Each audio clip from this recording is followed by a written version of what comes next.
Bienvenidos un día más a nuestro programa A la Pizarra, donde como siempre traemos alguna opinión de algunos de nuestros alcarreños, más anónimos o más cualificados o más notables, en función fundamentalmente de esta promoción, de alguna manera directa, de una manera sencilla y simple, donde pretendemos efectivamente traer ese capital cívico que es tan importante, que es tan fuerte, que es tan sólido.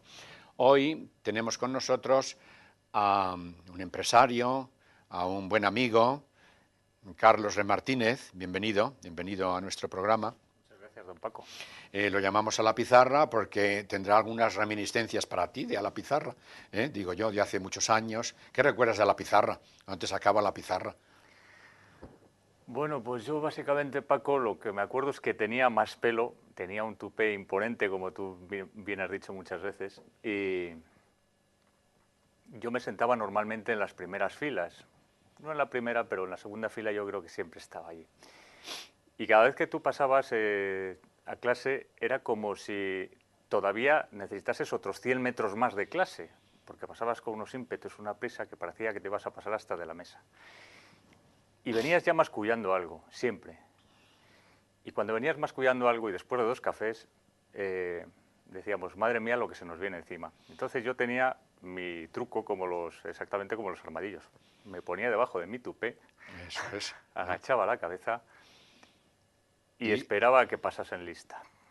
Y cuando empezaban por re, ya sabía que me había tocado. Así que no había más remedio. Remartínez, ¿no? También es verdad que aquel tupé llegaba un cuarto de hora antes, llegaba el tupé a la pizarra y luego después llegabas tú, ¿no? Bueno, sí, sé que siempre has tenido envidia de eso, pero... Del pelo, ya desde entonces. Sí.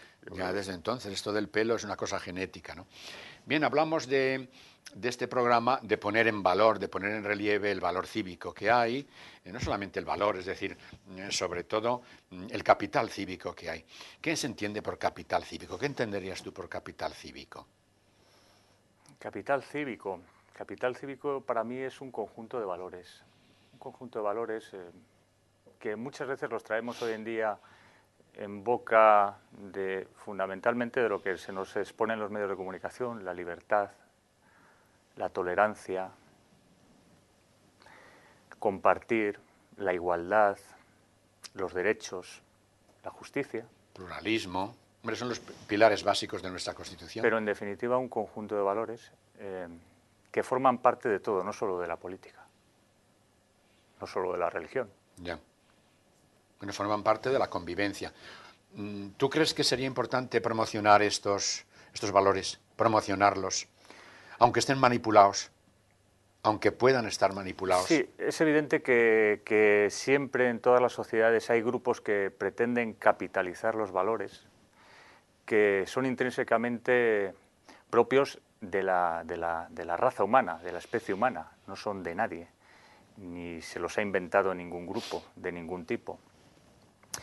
Y ahora, por ejemplo, ahora que estamos en una situación de crisis económica, pues como la que es bastante acuciante e importante, a mí me gusta decir siempre que, mire, tal como los mercados financieros, como los valores, como las bolsas de los valores financieros están a la baja, pues este es un momento muy importante para recuperar los valores personales y que estos valores precisamente coticen más en la sociedad.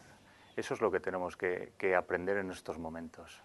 Los valores personales, hablas, sí, ¿no? Bueno, y la suma de valores personales pues hacen un poco la sociedad, se organiza la sociedad, pero no se puede organizar independientemente, me parece a mí, independientemente de los grupos de presión. Hay muchos grupos de presión a lo largo de la historia, las dinastías, yo qué sé, de los Borgia, por decir en el Renacimiento, dinastía de los Médicis, en Florencia, el Renacimiento, los Borgia en Roma, traslade usted hoy la primera potencia, segunda potencia, lo que sea, España, en una potencia en el 1490-92, los reyes católicos, enfrente los reyes cristianísimos, los de Francia, es decir, grupos de presión siempre han existido, grupos de presión siempre existirán. O sea, yo creo que la organización de las sociedades pasa por esos grupos de presión. Yo insistiría un poco en esto. Reorganizamos nuestra democracia constantemente, ¿no? Se reorganiza constantemente. Se habla de regeneracionismo de nuestra sociedad, que evidentemente ha alcanzado unos topes. Yo creo que han sido positivos, yo creo que puede haber muchas cosas negativas. Por ejemplo, se habla de la superfluidad como diríamos, de las Cortes Altas, de las Cámaras Altas, lo que llamamos el Senado, ¿no? El Senado se integraba en Roma por los notables, los patricios, la dinastía, digamos, del dinero, del poder, ¿no? Nos sobra hoy, dicen algunos que nos sobra. Pero ¿por qué no premiar de alguna manera, digo yo, por qué no premiar a aquellos ciudadanos, capital cívico, que destacan en nuestra sociedad por su serenidad, por su sabiduría, por su entrega al país, por su... Esos son los notables.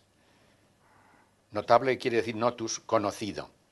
A lo mejor son desconocidos. Mira, el rey hizo, en la transición política, eligió a dedo 40 senadores, correcto, donde representaba pues, la aristocracia, digamos, del dinero, en unos casos, la aristocracia del saber, la aristocracia de, yo qué sé, del arte, la aristocracia de la ciencia, pero lo nombraba desde arriba, era un paso. ¿Por qué no ahora desde abajo? No es la soberanía popular. Pues ¿por qué no la soberanía popular delega en ese parlamento, de alguna manera, ese capital cívico? ¿Qué opinas? No sé, es una opinión, ¿eh? Respecto al Senado, vamos a ver, el Senado evidentemente es una figura que tiene mucha tradición. La tradición del Senado, bueno, parte, como bien has mencionado, de Roma, pero hasta el propio Senado en Roma tuvo una evolución. Hasta el propio Senado en Roma tuvo una evolución. A mí me llama la atención actualmente que nos estemos autoplanteando el papel que debe desempeñar el Senado. Hombre, yo pensaba que ya lo tenía y estaba descrito en la Constitución. Ahora, como Cámara de Representación Territorial, bueno, yo creo que es lo que decía la Constitución. O sea, si el propio sistema político se duda o se replantea de para qué sirve el Senado, por mal camino vamos. Es una institución muy importante, es una institución que siempre ha tenido tradicionalmente el carácter o consultivo o de refrendo de las leyes que le llegaban de la otra Cámara. De la Cámara Baja, ¿no? Y efectivamente hasta en la propia Roma surgió una evolución del Senado que normalmente estamos hablando prácticamente de lo mismo. Cuando el poder político normalmente intenta invadir las competencias absolutamente de toda la sociedad, incluso es capaz de fagocitar a su propio Senado. Yeah. O el Senado en Roma, que llegó a fagocitar al resto de las instituciones, siendo al final una fuente de poder directo. Bueno, por eso siglo XVIII existe Montesquieu, división de poderes, ¿no? Poder legislativo, judicial. Lo que pasa es que el poder político siempre ha tendido a invadir los otros poderes, a nombrar los jueces, siempre. O sea, que esto no es un descubrimiento nuestro, ¿no? Entonces, claro, se bastardea, de alguna manera, si el poder político se ingiere en los otros poderes, dígame usted dónde está la división de poderes, ¿no? Dígame usted hasta dónde la sociedad de alguna manera es libre, ¿no? Entonces, no sé, ¿no? O sea, nos llevaría lejos el discurso de la renovación de nuestra Constitución o la renovación de nuestros órganos de representación. Libertad de expresión, nuestra libertad de expresión. Hemos crecido mucho en ella. Existe, mejora. La libertad de expresión la tenemos, eso no lo puede negar nadie. Tenemos que emplearla bien, la libertad de expresión que tenemos. Libertad de expresión no es expresar lo que nos venga en gana porque sí. Ahora hablamos de respeto, el capital cívico es respeto. Estábamos hablando efectivamente de la autoridad cuando se emiten las opiniones y efectivamente que dentro de lo que es el respeto, pues no entra, y dentro de la libertad de expresión no entra cualquier expresión. Y en estos momentos, hombre, pues sí que hay un ruido de fondo en la sociedad. Ya que tenemos hoy en día tantos consejeros, ya que tenemos tantos consejeros particulares, personales, nombrados, prescritos... Técnicos. Oye, la autoridad. Roma, por poner un ejemplo.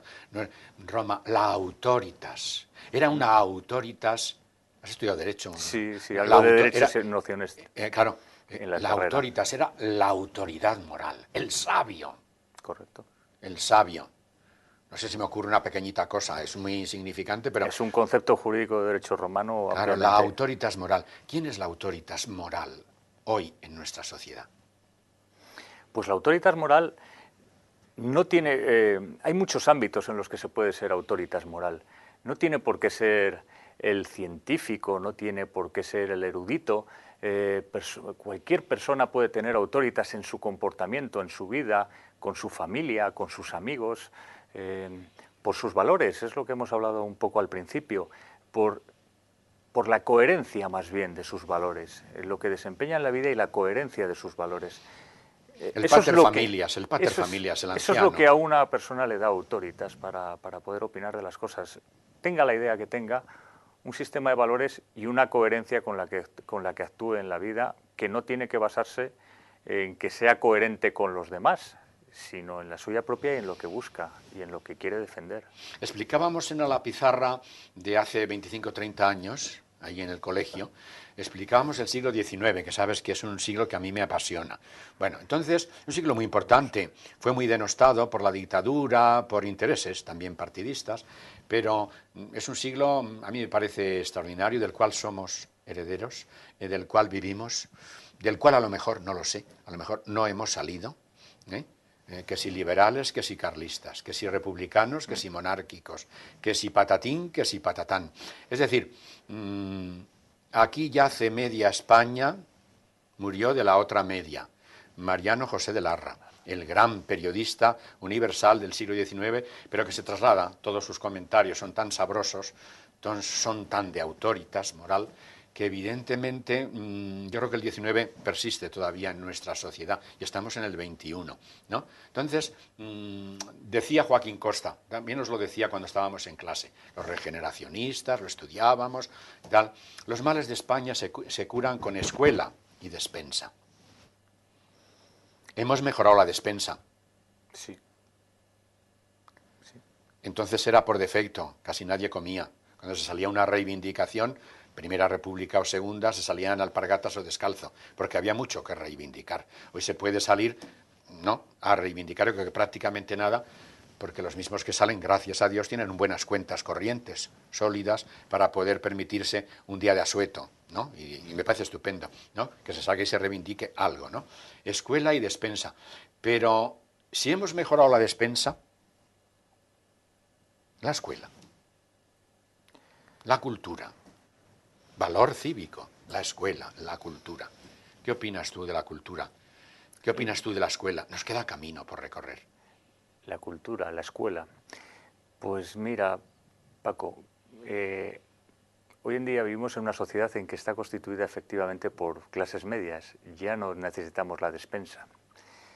La sociedad nos está proveyendo de despensa y nos está proveyendo de cultura, pero cultura sin esfuerzo, porque ya te la da de por sí la sociedad.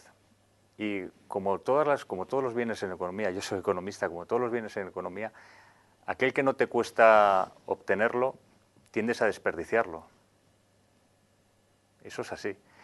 Y la cultura, pues bueno, efectivamente vivimos en una sociedad donde, gracias a Dios, hemos aprovechado los avances de la información y podemos tener cultura extendida tanto en amplitud como en profundidad para todas las clases. Ya no es un privilegio de ninguna clase la cultura, pero es verdad que se nos imparte de una forma en la que se da absolutamente de una forma a las personas que no tienen que hacer ningún esfuerzo para obtenerla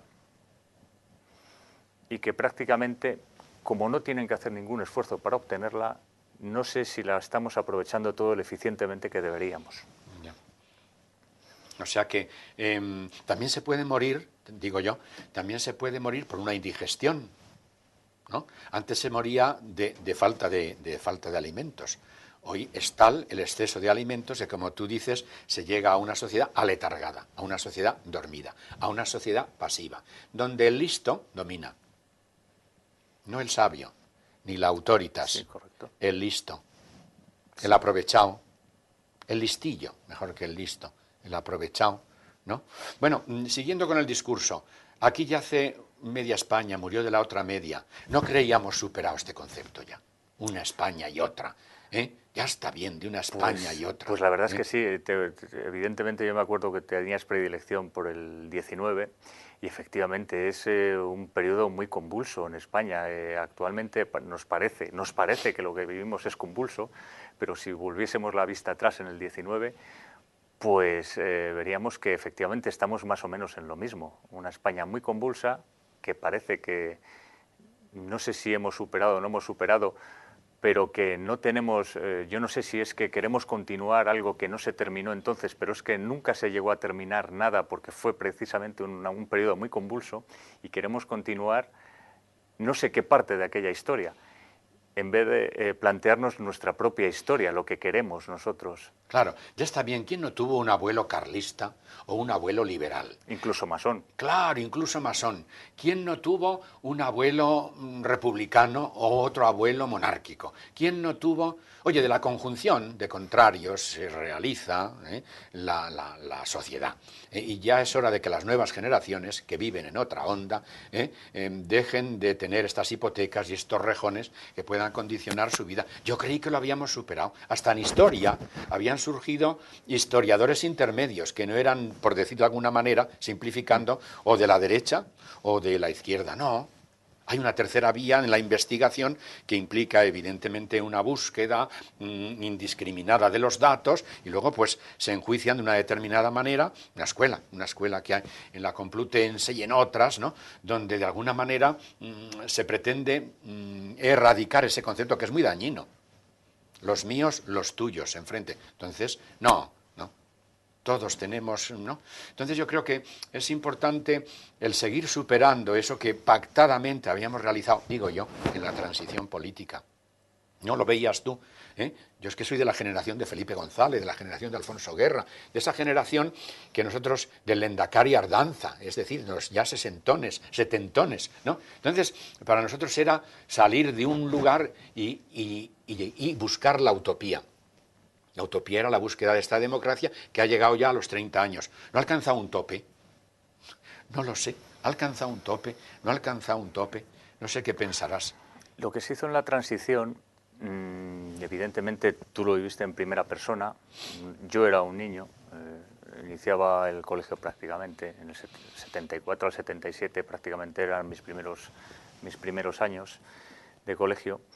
Y tengo que fiarme y tengo que creer, pues lo primero, lo que puedo leer y lo segundo, pues evidentemente las opiniones de las personas que estuvieron presentes allí.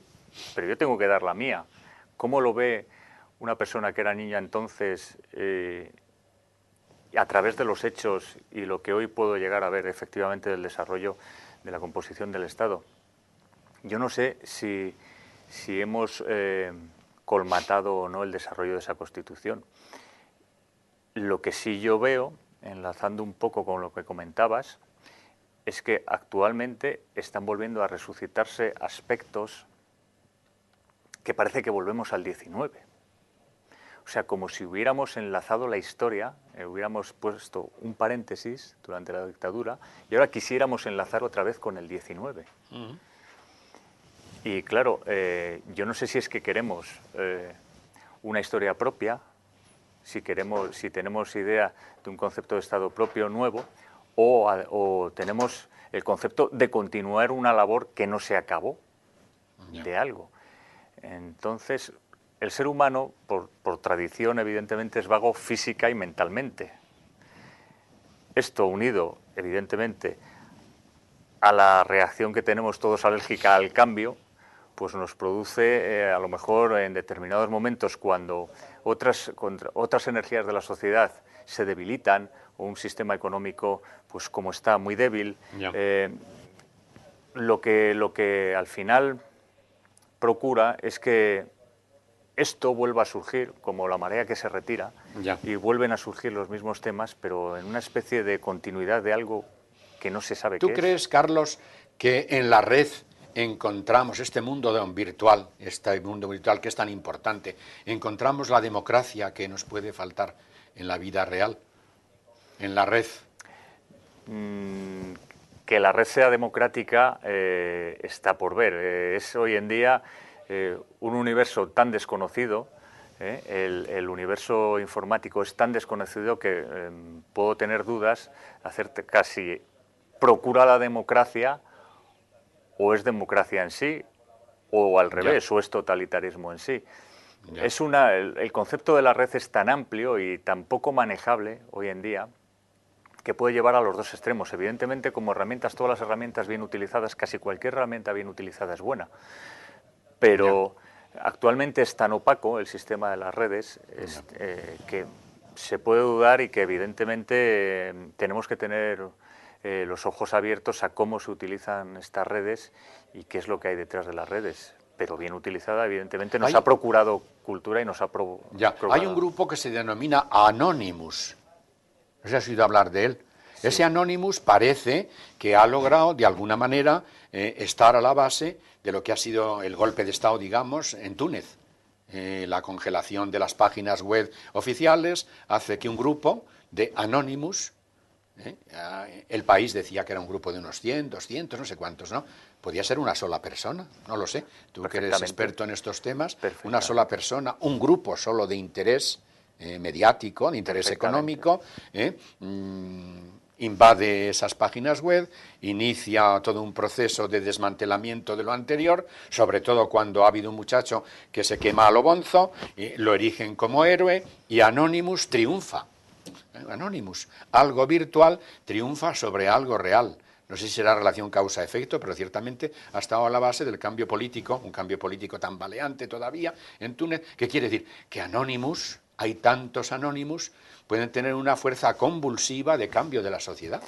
Pues correctamente, incluso pueden suplantar a la propia sociedad. O sea, igual que se puede utilizar como plataforma para representar a la sociedad, evidentemente la tecnología se puede utilizar mal utilizada para suplantar a una sociedad o la opinión de una sociedad. Pues qué peligro. ¿Y quién controla esto? Cuestiones como lo que hemos tenido en los últimos meses de las filtraciones de Wikileaks y ponen de manifiesto cosas parecidas. Y es evidente que esto tiene que tener algún control y hasta la propia tecnología avanza a tal velocidad que nadie es capaz de conocer absolutamente todo el complejo sistema de la red en el momento, porque cuando se va a conocer ya ha avanzado. Por ejemplo, saca los de Wikileaks, ¿no? ¿Esto es una proeza de la libertad? ¿O no?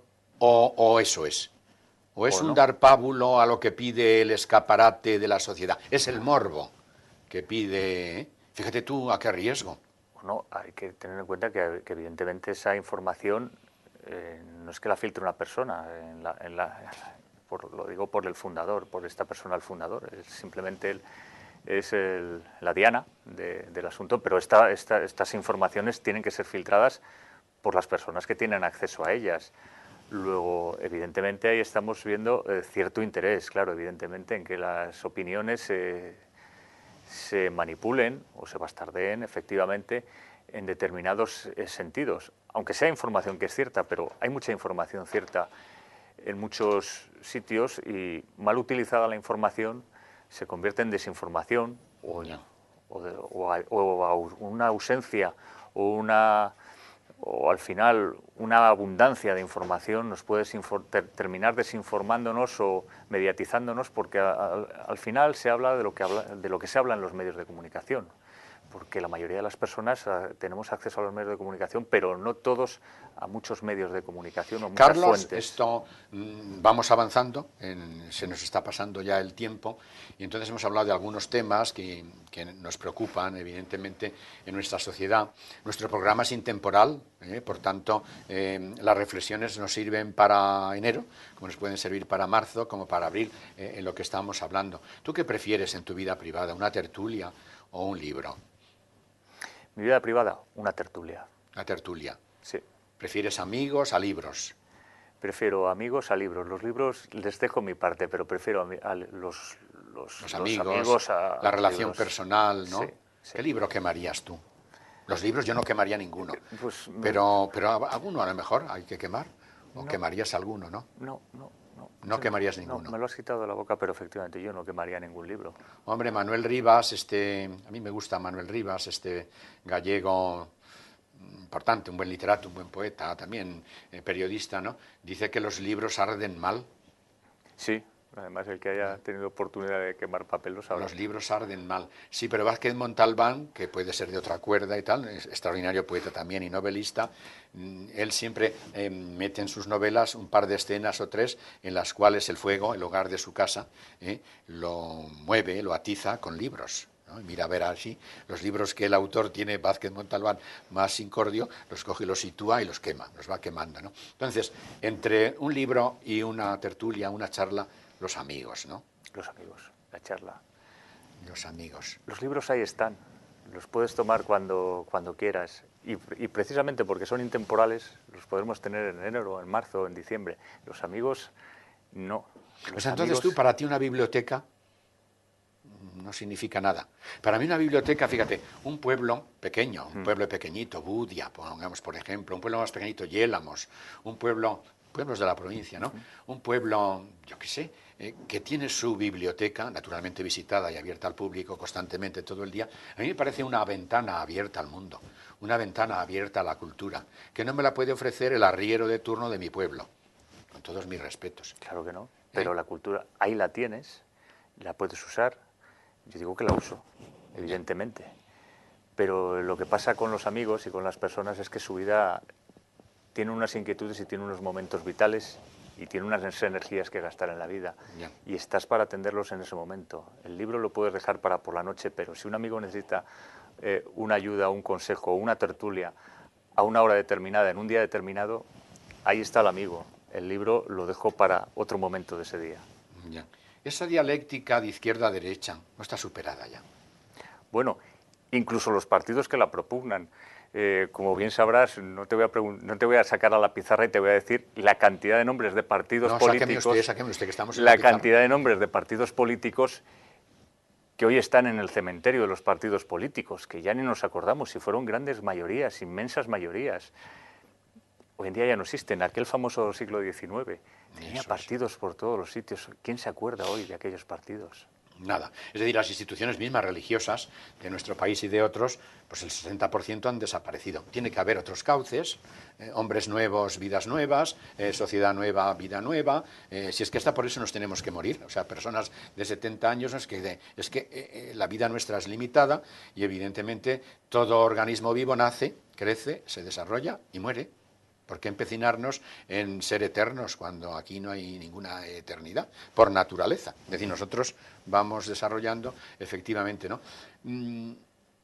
Hoy es el hilo conductor de nuestro programa hoy. Hoy, ¿cuál es la referencia en nuestra sociedad? Que sería la autoritas. La autoritas moral. La autoritas moral. ¿Ves que la política, los políticos, a lo mejor hay personas muy cualificadas, pero serán... La autoritas moral, repito que la puede tener, sí, la pueden tener los políticos, sí, la pueden tener los sabios, la pueden tener las personas normales, personas en sus familias, entre sus amigos. Siempre conocemos algunos referentes de personas ejemplares, aldeanos, como les llamamos, que además siempre hemos tenido un concepto un poco despectivo. Yo conozco personas absolutamente ecuánimes, cuerdas, con la educación justa, pero con unos valores, sobre todo, repito, coherentes, siempre coherentes con lo que ellos pretenden de su vida, porque, mira Paco, yo lo que tengo claro es que cualquier idea bien realizada, aunque sea la opuesta a la que tú tienes, nunca le hará mal al adversario. Yo en clase os recomendé hace muchos años, y siempre que he dado clase lo he recomendado, una Autoritas Moral, que es un libro, pero bueno, es un libro, es decir, y a ti te dije que te lo iba a regalar, son las obras de Francisco de Quevedo y Villegas. Conoces que me gusta. Eso es, Francisco de Quevedo y Villegas es el gran moralista del siglo de oro, es el gran polígrafo español.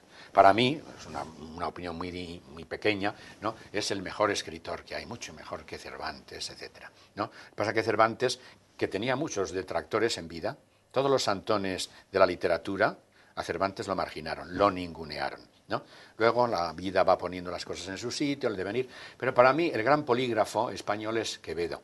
Sus obras morales, sus fantasías morales, ¿no? Quevedo puede ser una referencia hoy de los hombres de la política. Hay otros, Saavedra, Fajardo, etcétera, ¿no? Pero estos son valores universales, referencias universales para el mundo. Un aforismo de Quevedo implica evidentemente, vamos, una sabiduría del conocimiento de la persona humana del siglo Catapún y del siglo Chinchimpún, del 17, del 24 y del 32. Entonces, esa referencia puede ser una autoritas moral.